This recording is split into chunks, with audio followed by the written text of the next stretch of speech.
Hi, welcome back to the channel. Today we're going to go into the world of cybersecurity and we're going to delve into 15 must-know terms. These terms are going to help you handle the world of cybersecurity with confidence and feel as though you know some of the key terms that you're going to hear discussed when you hear about cybersecurity. So let's dive into these 15 must-know terms. First thing we're going to do is lay the groundwork for security fundamentals related to cybersecurity. Let's first define cybersecurity.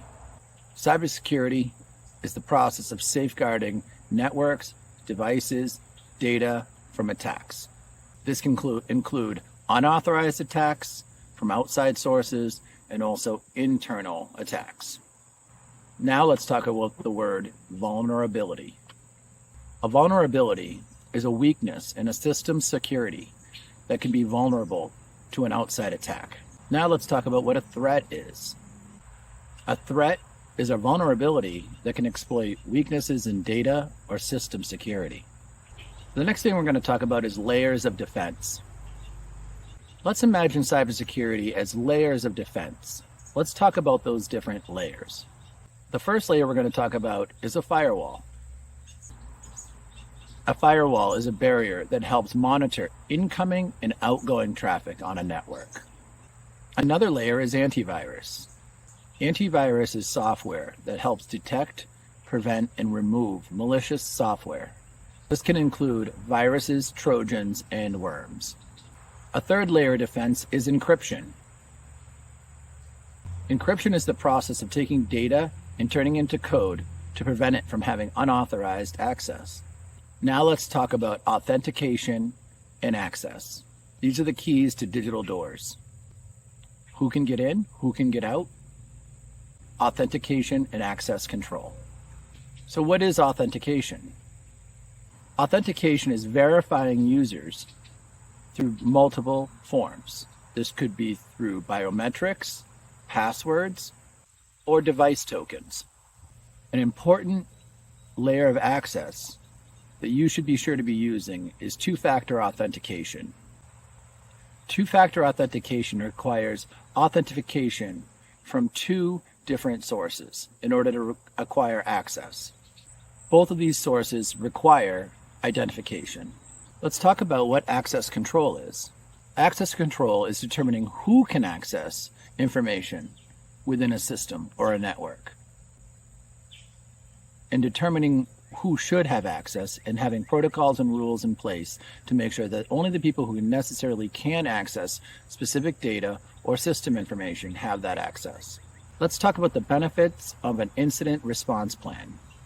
An incident response plan is a structured approach to responding to a cybersecurity incident. An important part of this plan is an SOC, a Security Operations Center. The Security Operations Center is a centralized team designed to monitor and detect these threats and respond to them appropriately. An important part of the response is understanding forensics. Forensics is important around determining the cause of a cyber issue and collecting data to help support determining the best solutions to prevent it from happening again, or determining what data has been lost and if there's any potential future issues. The final big part of this is the threat actors and their techniques. Who are the players? What are their moves? Let's explore some of their techniques. One of the most common terms is the term hacker. A hacker is a person who gains unauthorized access for their own personal gain or mischief. Phishing is another threat. Phishing is deceptive tactics using emails or websites in order to collect personal, banking, personal identification information from individuals who believe they're clicking on something that is appropriate for them. The goal is to trick the user into identifying personal information and providing it to the threat actor who's sent the phishing message, or design the site to have you log into inappropriately. Malware. Malware is malicious software specifically designed to harm systems. It can be found in emails, links, downloaded software, downloaded items from the internet.